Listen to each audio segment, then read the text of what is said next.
привет, дорогие друзья! Я сегодня пеку хлеб с вялеными помидорами, вот такими, не в масле, а вот такие сухие вяленые помидоры итальянские. И сейчас скажу вам, что я уже сделала вот до этого момента. Я вынула свою закваску из холодильника, подкормила вот всю закваску, сколько у меня здесь было, добавила сюда 50 грамм воды, 50 грамм муки и дала ей постоять на кухонном столе 1,5 часа. Вот она еще холодная, но, как видите, она пузырится, она активная, она уже начала активироваться. Я отсюда взяла 50 грамм, которые мне нужны по рецепту, и теперь поставлю эту закваску обратно в холодильник. Больше подкармливать не буду. Вот этой подкормки хватит на 7 дней. Так, то есть, если я не пеку хлеб в течение 7 дней, то закваска спокойно будет стоять в холодильнике, подкармливать не буду. Если буду печь раньше, значит, я ее подкормлю. Сделала я так потому, что забыла вчера подкормить закваску. Вообще лучше, если вы ее вечером подкормите и сегодня возьмете 50 грамм. Ну, это не имеет такого большого значения. Вы видите, что закваска хорошая. Я взяла 50 грамм закваски из банки, добавила 50 грамм воды, 50 грамм муки. Сразу сделала в чаше миксера, потому что буду тесто замешивать в чаше миксера. Можете сделать это в отдельном контейнере, отметить уровень вашей закваски и дать ей подняться в 2 раза. Вот на этой стадии время не имеет значения. Главное, чтобы закваска поднялась в 2 раза. Я это часто делаю прямо в чаше миксера или в той посуде, в которой я буду замешивать тесто. Просто так удобнее. Сейчас я накрою чашку пленкой или полотенцем, но пленкой удобнее, чтобы она, корочка, не покрылась у вас. И оставлю вот эту миску в теплом месте. Если у вас тепло в кухне, оставьте на кухонном столе. Если у вас холодно, как у меня, то ставьте в теплое место, поближе к батарее, поближе к камину. Я нагрела духовку, вот буквально включила духовку на 5 минут на самую высокую температуру. Там у меня может быть сейчас 25 градусов где-то, 27, вот так вот. Пока я открою, закрою, все такое, там будет 23-25 градусов. Духовку выключила и сейчас поставлю туда вот чашу миксера. И буду наблюдать, пока у меня вот эта закваска не поднимется в 2 раза. Потом будем замешивать тесто.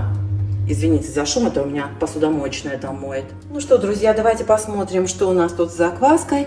Я не знаю, хорошо вам видно или нет, но видно, что там пузыри. Она поднялась уже хорошо, смотрите. Вот это вот все пузырики, видите? Вот это вот все пузыри внизу. Вот видите?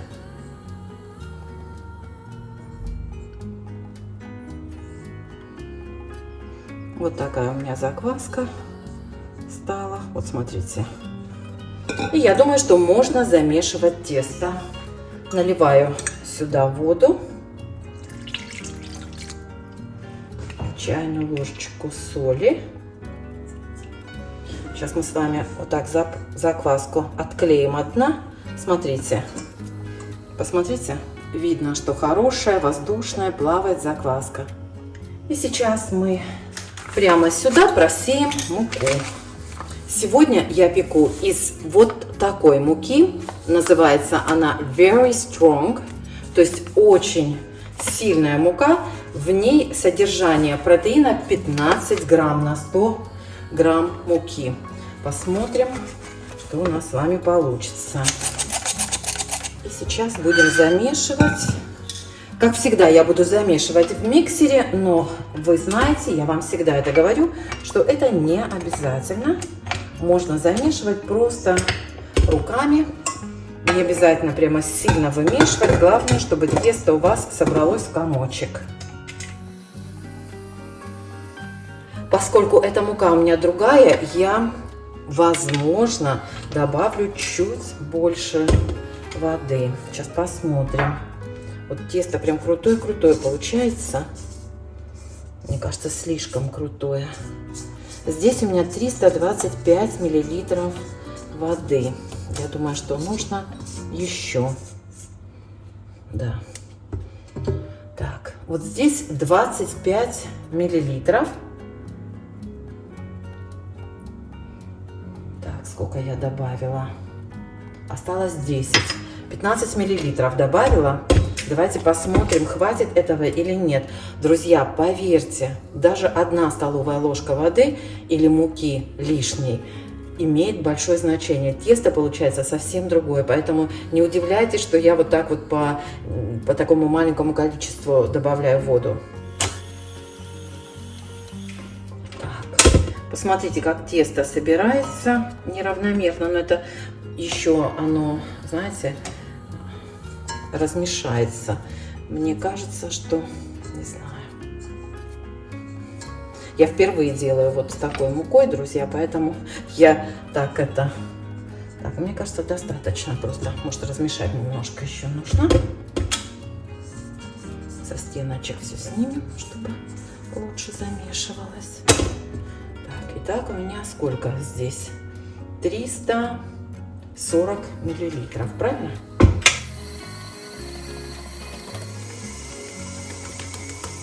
Ну вот, друзья, мне кажется, нормально все. Все тесто собралось в комок. У меня масло закончилось, друзья. Ой, вот буквально, наверное, пол чайной ложки выцедила. Хорошо размажу и выложу туда тесто. Вот и все. Оставляем тесто на 1 час. Так, слегка его обваляю в этом масле. Все. Сейчас у меня без 10:06. Возвращаемся через час. Тесто оставляю вот здесь на столе, друзья, на кухне. Никуда не переношу, ни в теплое место, никуда. Ручки помыли, час прошел. И начинаем растягивание и складывание теста. Вот так оно выглядит. Вот смотрите, если вам видно, там пузыри уже есть. И начинаем складывание и растягивание теста по часовой стрелке. Так, складываем конвертиком. Тесто еще липкое. Ну, знаете, оно так сильно прям не липнет. Вот так. Все. Теперь буду делать растягивание и складывание каждые полчаса. Сделаем пока 3, потом посмотрим. Вот. Кто-то спрашивал меня под видео, сколько нужно растягиваний. Я делаю от 3 до 7, в зависимости от теста. Вот если после 3 растягиваний тесто такое упругое, гладкое, ну, такое, знаете, крепкое, скажем так, то 3 растягиваний достаточно. Иногда нужно бывает 4-5. Иногда тесто более слабое, в зависимости от муки. Тогда делаем 7 растягиваний. Как бы, знаете, стараемся развить клетчатку, глютен, чтобы тесто лучше держалось, чтобы форма была лучше. Хотела вам без звука снять, но посмотрите, вот уже пузырится тесто. На глазах улучшается. Вторая растяжка. Можно было воду рядом поставить, было бы удобнее. Ладно.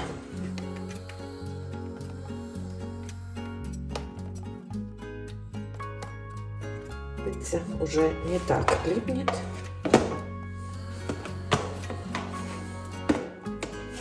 Вот и все. 2 минуты. Даже 2 минуты не прошло. 1 минута. Все.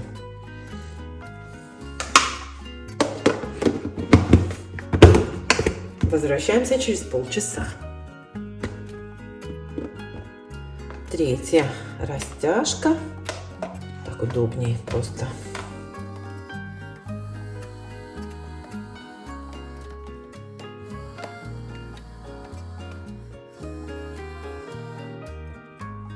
Смотрите.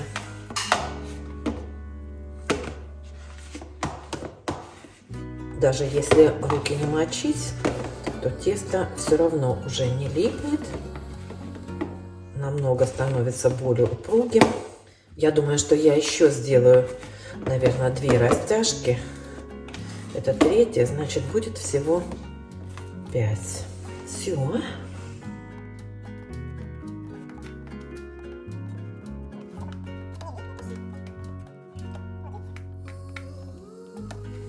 Это у меня 4-я растяжка, друзья. Кто считает. Вот смотрите, уже как трудно растянуть его. Уже тесто упругое, прям сильно. Даже так особо уже не тянется. Еще один раз растяну и все. Последняя растяжка.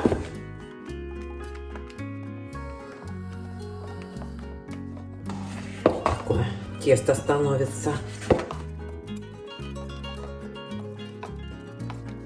Отличное, эластичное. Так, сейчас я его вывалю. Выкладываю на стол и мы его округлим.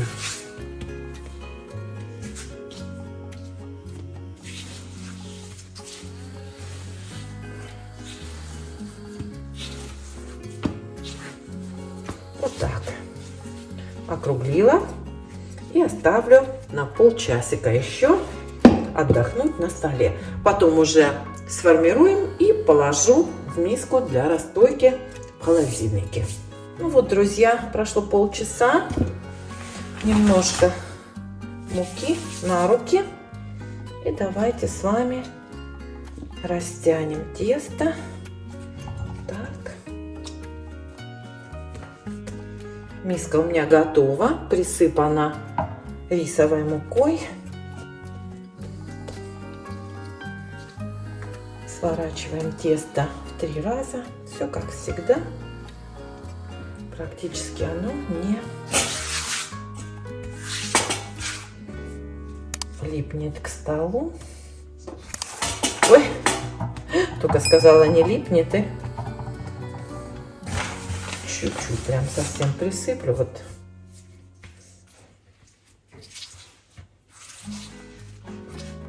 Прям немножечко совсем.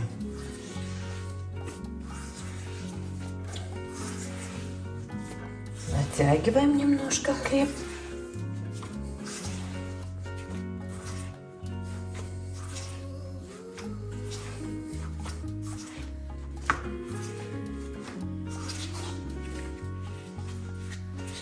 Делаем вот такой ровненький, красивый колобок. Перекладываем его в миску.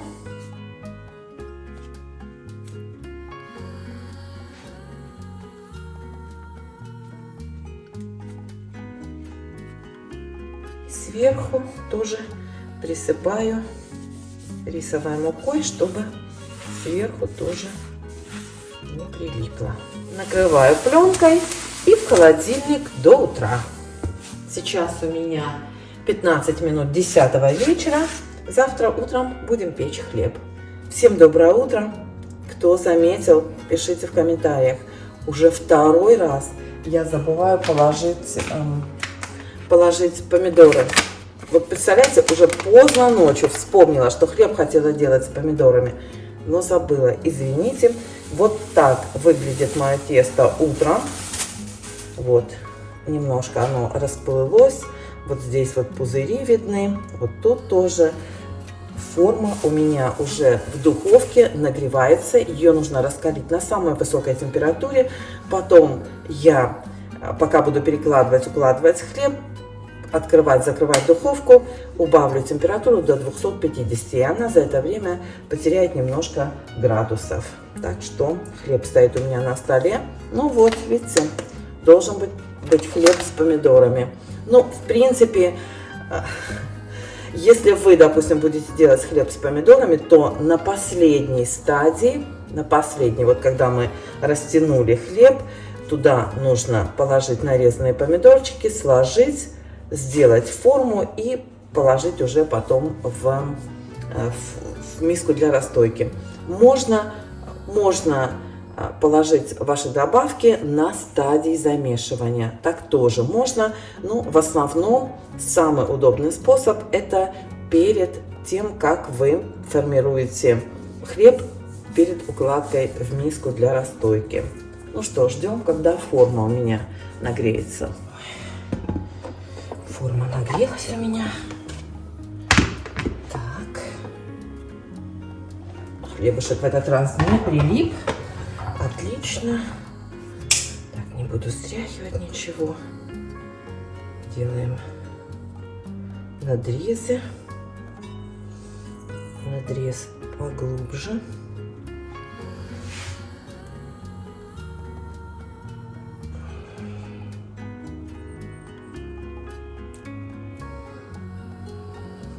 Забыла воду приготовить. Быстренько пшикаем сверху водичкой.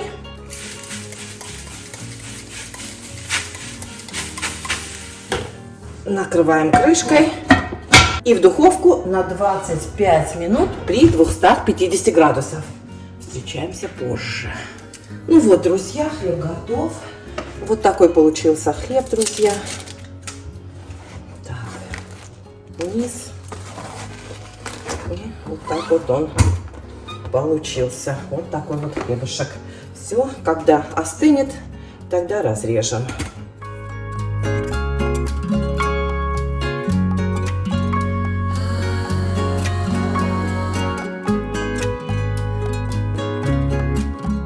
Ну и вот этот хлеб, друзья, я наконец-то все-таки сделала с этими сушеными, с вялеными помидорами. Я их мелко порезала, и вот когда растягивала тесто, посыпала тесто вот этими вот нарезанными помидорами. Кастрюля у меня нагрелась, я только что принесла тесто из холодильника, и сейчас мы с вами будем перекладывать его в кастрюлю. Как видите, смотрите, как кастрюля нагрелась. Так, аккуратненько снимаем. Делаем надрез глубиной примерно. Ой, старайтесь не дотрагиваться до краешков горячих. С этой стороны тоже сделаем надрезы.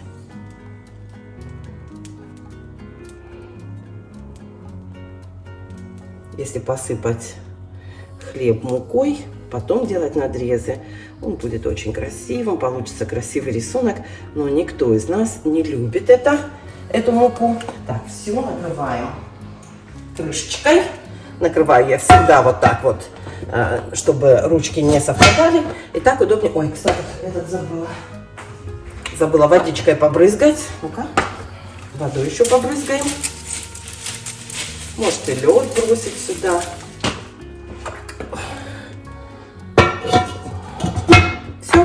Духовку на 250 градусов 25 минут. Потом крышечку снимем. Посмотрим, что у нас получилось. Вот такое получается. Вот такой получился хлеб. Как видите, в процессе подъема вылезли вот эти вот несколько томатов и подгорели, конечно. Поэтому я их удалю. Такой получается хлеб. Слушайте, я даже не подставила бумагу, и он не прилип, ничего. Вот это вот мы не любим все. Я это стряхну. Как видите, гребешок получился совсем в другом месте. Вот, может быть, слабо разрезала я.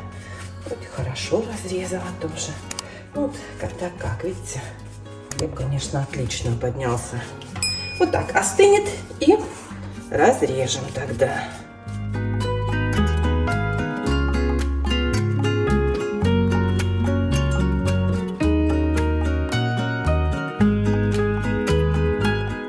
Не успела я оглянуться, как кое-кто кинулся за ножом, чтобы порезать хлеб. Посмотрите, какой он получился, друзья, на разрезе. Вот просто, он даже еще не остыл, но мои же не удержались. Посмотрите, какой получается хлеб. Просто шикарнейший, обалденный хлеб. Несколько раз, я уже говорила вам в видео, что забыла положить помидорчики. Ну вот, посмотрите, какой получается хлеб. Шикарно, еще теплый, правда? Так что готовьте, рецепт рабочий, хороший. Всем пока!